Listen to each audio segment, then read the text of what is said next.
I guess, I think. I guess, I think.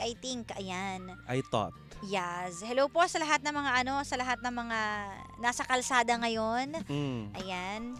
At lahat na nasa bahay. Hello Oy, po. imbitahan lang natin ang ating mga pangga, ha? Aha. Ayan, dahil sa darating na Webes, Correct. September 7. Itong Wednesday tuloy. Itong Webes, mula 9 a.m. po hanggang 1 p.m. magkakaroon po tayo ng first ever Riders Day na gaganapin dito po sa office namin, sa ground floor ng E-Square Building, Green Hills, San Juan. Pwede po kayong manalo ng mga instant prizes gagaya ng brand new helmets, Oh, ano pa? may mga t-shirts at marami pang iba, marami pang surprises yan. Kaya naman, pag hinihintay nyo, sabihan nyo na yung mga kapwa nyo riders na makisaya na sa ating Riders Day. Hatid po yan sa atin ng Gile Helmets at ng 106.7 Energy FM. Yes, at saka pasalamatan din natin, ha? Yung nagpadala ngayon ng hindi na natin papangalanan. Ng blower. Oo, ng blower. At saka, B. Alam mo kanina kasi yung blower mo, hindi lang usok, umapoy Oo, sa mga palad mo. Sabi ko, oy. musok. Ewan ko, mabuti talaga si Lord. B, nagpadala. B, Agad-agad. hindi lang blower ang pinadala, hindi basta-basta blower. Oo. Pang pro na blower, tapos isang malaking paper. Thank you so much po. Makakatulong po yan sa sunog na buhok ni Gandang Ka. Hoy, grabe ka naman sa buhok ko. Hindi sunog? Ba't ikaw din, oh? Hoy, pareho tayo. Oo nga, kakakulay natin to. Tsaka k-drama natin. Anyway, ano problema niyan? Anyways, mabigat problema natin ngayon. Kasi ang topic natin ngayon is namatay ang kanyang mga magulang. Ay, nakakalungkot. Naulila siya, si Leonardo. Alam mo, nakakatakot talaga yung mga sakit na kagaya ng cancer, kidney, yung... Galis. alam mo, galis? Bakit galis? Hindi, Bakit di ka matatakot pag nagkagalis hindi ka? nakakamatay yun. Ang Pag galis? napulo, pwede mag-worse. Wow, push mo yan. Sige. Hindi, pero ito na nga, seriously speaking, yung mga ganitong klaseng sakit, Oh. yung mga ganitong klaseng sakit, yun yung parang pag tinamaan ka, parang, shucks, ito na. Yung parang matatakot ka na sa sarili mong buhay. Kidney diba? failure ba? Oo. Tapos ibinigay ng nanay niya yung Alam mo, kidney? grabe yung pagmamahal. Oo, binigay nung nanay sa asawa niya. Pero ang Oo. nangyari, nag-fail pa din. Tapos after ilang days, nung namatay yung tatay, after nun, yung nanay naman yung namatay.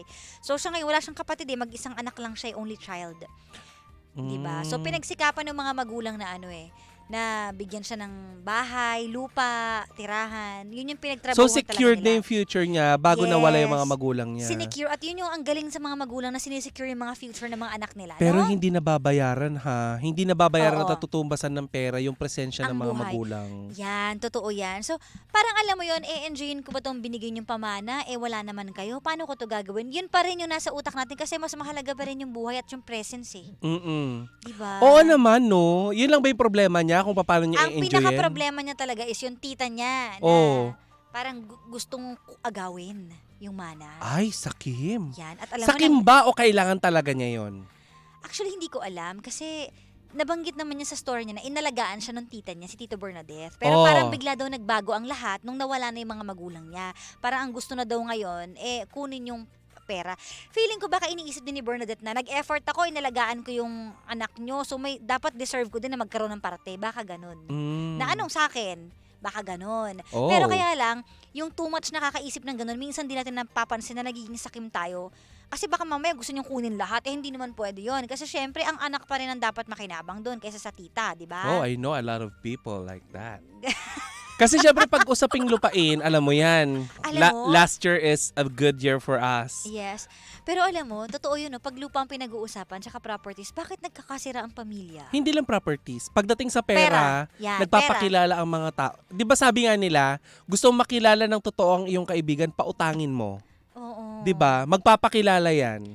Kaya nga 'Di ba? Oo. At saka yun nga, pag halimbawa, yung mga agawan ng properties na, Yes.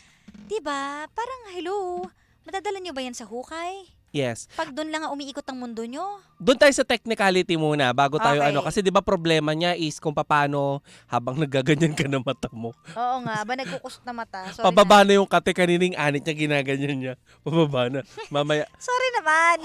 hindi daw nagkakate. Oo. Anyway, Very totoo po mga nagaganap dito. Yes. Ano ka? Si Karang Lisa? Hoy, wala akong lisa! Gagano ka? Makati lang. Kasi may mga patay na buhok ako. Oo. Oo. Ay, Ang kulot-kulot. nangangati kapag patay na. Oo, tsaka yung super nipis. Mm. Nagpakuha ko kahapon. Oy, change topic na ka! Kasi naman, wala ko Ano ba? nakarinig ng patay na buhok. Tapos nangangat. Hanapan kita mamaya. Maadi ka. Ayoko, naglalagas na. Anyway, doon Okay. tayo sa technicalities. Alam mo, first na pwede mong gawin dyan, syempre, di ba, kasi anak ka eh, malaki, di ba, kung biological parents ba niya yon? Oo. So, lupain na. Attorney. Hindi kasi to nagdaan sa ganyan eh. Yung lupain kasi nito. Wala naman kasing pamana sa akin. Hindi yung nabili mong farm. Oo. Hindi ikaw ang nag-asikaso ng mga kungkumpuruhos. Ay, alam mo ba? Ako wala kasi akong ganun eh. Alam mo yung farm, kung halimbawa hindi ko naman gagamitin na siya, pwede ko ipangalan sa nanay ko, sa kapatid ko. I don't mind giving it. Pero ikaw ang nagpunta sa mga registry of deeds, mga ganon. Oo. Nagbayad ng... Ikaw nagpunta? Ikaw nag-asikaso? Nakalimutan ko na. Hindi. Nagkwentuhan kami nung nakaraan nito, sabi niya, sino nag-aasikaso ng mga deed of sale, mga ganon? Sila mami Jo. Bi, paano kung pinangalan nila sa iba rin, wala ka ng lupa, Ay, di Bi? naman, nakita ko naman. Nakita mo naman. Nagpunta naman ako dun sa mga pirmahan and everything. Pero ang point ko lang kasi dito, Mm. hindi ako madamot sa mga ganung bagay. Yes. Hindi ako mapagkamkam na akin to. Alam mo, Maiisip siguro- ko yan kapag pinapalayas ka na kasi hindi pa rin nakapangalan sa'yo yung lupa. Ay, hindi. Hindi, pero ganun talaga ako. Parang Mm-mm. napaka-selfless ko nga pagdating sa ganyan eh. Tapos, halimbawa, meron akong, kunyari lang, meron akong, halimbawa, 3 lupain. I don't mind na hindi nakapangalan sa akin yung 2 doon. Kahit isa lang ako. Yung 2, pwede ko ibigay sa 2 kapatid ko, bigay ko sa Mm-mm. nanay ko, bigay ko sa anak ko. Wala akong issue sa ganun. Mm-mm. Kasi, ang mindset ko kasi, balang araw mamamatay ako. Mawawala ako. Hindi ka Basta pa secured mamamatay lang. ngayon.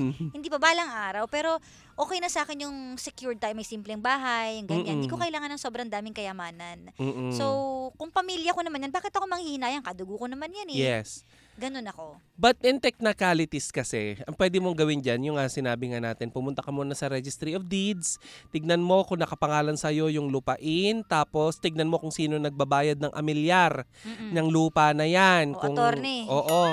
Hindi, alam mo, sa Totoo totoo yan, lang. kailangan mo maging maalam sa ganyan. Yes, yung sinasabi nilang tax declaration, kanino nakapangalan yan, di ba? Yung, ayun, Oo, mga ganun bagay. yung mga importanteng bagay. At ang pinaka-importante diyan, dumulog ka sa sa pinakamalapit na notary office diyan sa inyo, ipa-check mo yung mga bagay-bagay na wala siyang nabanggit na meron siyang papeles, meron ba siyang Nawala nga, pinanghahawakan? nawala. Pero nakapangalan sa kanya, pero yung magulang niya kasi automatic na kapag pag na tegi bam sa Oo. kanya mapupunta yung Oo. yung lupa. Pero hindi natin sure, 'di ba? Sa mga usaping batasaban nagkakamot ka na naman ng ba? anit. Palit ka nga ng shampoo. Tuloy Kasi mo. yun. Sa mga ganyan kasi, may karapatan din yung tita mo. May karapatan yung tita mo kasi kapatid eh. May karapatan yung tita mo. And para pag-usapan ninyo kung ano yung hatian na pwede nyo gawin dyan, dahil may karapatan naman siya, maski papano, kailangan dumulog kayo sa ahensya ng gobyerno na pwedeng makatulong sa inyo. Alam mo siguro kaya hindi niya magawa yung legal action kasi nahihiya siya sa tita niya. Kasi inalagaan siya, tas kapatid ng niya. Kumbaga yung heart niya sobrang pure na natatakot siyang umabot muna sa ganun. Ay, no! Pero kung kinakailangan, gawin mo na. No! Diba? Kasi isipin mo na lang, ikaw papamilya ka balang araw, 'di ba? Kung sige, hikab ka te. Subukan mo. Subukan mo. Oh, ano? 'Di ba? Magpapamilya ka balang araw, yung tita ba niya may asawa at anak? Ayun ang hindi alam. 'Di ba? Baka Kung- kasi wala, kaya gusto may... Oo. Siguro alam mo, iniisip niya dito niya yung Hindi kaya retirement. tita niya yung voicemail sender natin kahapon. Yung matandang dalaga. Hindi, 35 lang yun. Oo. Imali mo naman kung 7 anyos lang ito. Huwag ka mag-anak pala sila. Pala ka nga. 'Di ba? So, kung matandang dalaga man yung tita mo, siguro okay lang. Mm-mm. Okay lang, maghati kayo, 'di ba? At least maski papaano may Parang panghawakan man lang tulong siya. mo na yon, pero wag mong hayaan na mapunta sa tita mo lahat ng pinaghirapan Tumatanaw ka magulang ng utang mo. na loob, pero hindi lahat Hindi ibibigay ganon. mo. Oo, hindi ganung point. At saka kung talagang mahal ka naman ng tita mo at may concern siya sa'yo, di ba dapat nga Iisipin niya yung kinabukasan. Oo. 'Di ba? Tama naman na isipin niya yung future din niya, pero mas iisipin nga niya dapat yung future mo kasi anak ka di ba? Oo. Alam mo dito sa programa mo mga ganitong mga problema, siguro kailangan natin mag-phone patch ng mga mga abogado. 'Di ba? Kaya nga 'Di ba? But Attorney, Oo. nasa linya ng ating komunikasyon Pero may basher ka. na naman. Huwag natin basahin. Para, Yes. Oo. Dead pa Ayun, yun ang pinaka-importante. Tama. 'Di ba? Kailangang asikasuhin mo muna yung mga papeles, mga panghahawakan mo diyan sa lupain na 'yan. Kasi the more na pinapabayaan mo habang tumatagal, pag nawala yung tita niya, mas lalong masakit sa ulo 'yun, lalo na kung may asawa at anak yung tita niya. Baka maghabol Mapupunta din. yung lupa. Uy, alam mo, totoo yan. Minsan ang mga naghahabol yung mga pamangkin, asawa, anak, asawa. Di ba? Mm-mm. Hindi yung mismong tao talaga yung mga sanga-sanga. Mm-mm. Kaya ang hirap ng mga ganyang usapin. Kaya dapat malinaw talaga from the start pa lang O kanino to, may kasulatan lahat. Lahat ng bagay talaga, daan na lang sa kasulatan. Kasi mga tao nagbabago Tsaka sa technicalities pa yan, halimbawa yung magulang niya, hindi naman nakapangalan sa magulang niya yung lupa. Ayun pa. Dahil nung nabili nila, nakapangalan pa rin yung lupa dun sa dating binilhan ng magulang mo, wala ka ng karapatan, B. Oo. 'Di ba? Kailangan i-check mo Oo. muna. Sana bago ka nag-send dito ng voicemail, nag-check ka muna sa municipal hall. Kasi may Oo. may mga opisina ang gobyerno kung saan pwede mong i-check 'yan. Tsaka 'di ba, sino ba Correct. nagbabayad ng amilyar, ng taxes? Dapat ikaw ang nagbabayad Ayan yung niyan. mga legalities na kailangan mong alamin din. Pero bago tayo dumating doon, sana makausap mo yung tita mo. Yes, komunikasyon. Sana, oo. Sana ipaunawa mo sa kanya yung hirap ng mga magulang mo, kung paano nila Mm-mm. ginawa yun, tsaka nag-iisang anak ka lang. At saka siguro iparamdam mo rin sa kanya, hindi naman po kita pababayaan 'Di ba? At si tita naman, sana wag naman ganun too much. 'Di ba? Wag tayong maging sa pera. 'Di ba? Hindi ko alam kung ano yung right term para diyan, pero wag naman tayo masyadong Sakim, ganid. Oo, sa pera. Oo. 'Di ba? Kung mahal mo 'yun at kadugo mo naman yung pamangkin mo, 'di ba? There's no need na mag-agawan kayo sa parte. Pwede mo naman sabihin na wag mo kong pabayaan pag may sakit ako. Ha, yung mga lambing ba na ganun kung if ever man Mm-mm. natatakot siya, 'di ba? Wag yung agawan ng properties talaga, which is mahirap. Ay, 'Di ba? Alam mo nako. kapag ganyan talaga mahirap 'Di ba kahit pag sa mga mag-asawa din kapag naghihiwalay, Oo, yung maghihiwalayan ng pera. kanilang joint properties, Oo conjugal nga properties. Oo nga Mahirap hatiin lalo na kung Maghahatian. pinalad kayong maraming napundar si mister. Oo, 'Di pero ba? halimbawa, meron din eksena kasi may kinuwento sa akin dating mama ko. Parang halimbawa, lahat ng kayamanan sa lalaki. Mm. Wala namang ambag si babae. Mm. Tapos nagpakasal sila. Naghiwalay sila. Ngayon si babae naghahabol ng part niya. Mm. Tapos sabi ko, bakit naghahabol ng part niya kung wala naman siyang ambag? Sabi niya, ganun talaga kasi yon pag mag-asawa. Magiging 50-50 pa rin kahit ang nag-effort lahat, yung lalaki. Tapos sabi ko, ganun pala yon. Ako kasi pa mag-aasawa ko, hindi ako maghahabol Kasi Mm-mm. kung ayaw niya ibigay, ba't ko naman nahabulin kung pera niya yun? Di wag kung ayaw niya. Ganun lang ako. Sabi niya, hindi lahat gaya mo na mindset. Hindi lahat ng tao Yes. ganun. Sabi Kaya ko, alam mo ganun na ba? kung bakit may mga nag-aasawa ng Triple M. Ano yun? Matandang, madaling Kasi yun lang yung mamatay. habol. Yes, kasi kapag nategi bem yung kanyang asawa, mapupunta lahat sa kanya yung Yun- karapatan. oo. So anyways, iba-iba naman ang utak ng bawat tao at ang puso ng bawat tao. But I Mm-mm. hope lumambot yung puso ng tita mo para kasi dalawa na lang kayo sa mundo. Oo, sana Wala nagdadamayan, kang di ba? kapatid, tita mo na lang meron ka, tita mo din. For sure, pag nagkasakit siya, ikaw din na magdadala sa kanya sa Mm-mm. ospital. So, sana magkasundo kayo at maging okay kayo bilang family. Mm-mm. Kasi 'di ba sabi nila, family as one, ibig sabihin magkakadugo kayo, magkakasundo kayo dapat, nagtutulungan kayo. Tsaka ang sakit nun yung mawala na ngayon magulang mo tapos di pa kayo magkasundo ng nag-iisa mong kamag-anak na malapit sa'yo. Kaya nga. At nagpalaki pa sa'yo, di ba? Correct, Parang oo. hindi Ang kaya pangit. ng dibdib ko pag Oo. gano'n.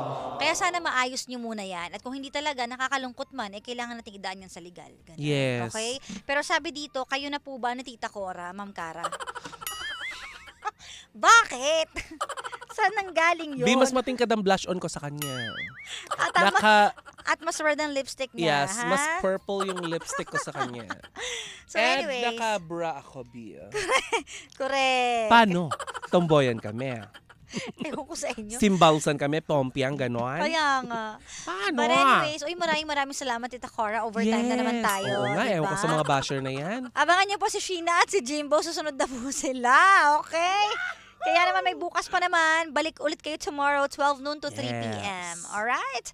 Maraming salamat mga pangga. Mag-send po kayo ng mga stories niyo sa Sincerely Cara. I-send niyo po yan sa fan page ko, Sincerely Cara. Okay? I-PM niyo lang po yung voice message niyo. Mag-record kayo, tapos send niyo. Okay? At ilike nyo na rin yung page ng Sincerely Cara, ha? Yes, hanapin niyo yan now. Okay? Yes. O siya, malay niyo magkaroon tayo ng papremyo dyan. Oo. Ah! Pero speaking of pa-premyo, abangan ninyo mamaya yung program ni DJ Jimbo at saka ni Oo. DJ Sheena para sa Correct. panggash or pangcash. Oo, may pamimigay tayo dyan, okay? So, eto na, sige, papaalam na kami. Abangan nyo na po sila. Again, ako po ang nag-iisang chicks ng radyo. Walang iba kundi si Cara. Dito lang sa number 1, 06.7 Energy FM. Panggawag mong sabihin radyo. Sabihin mo!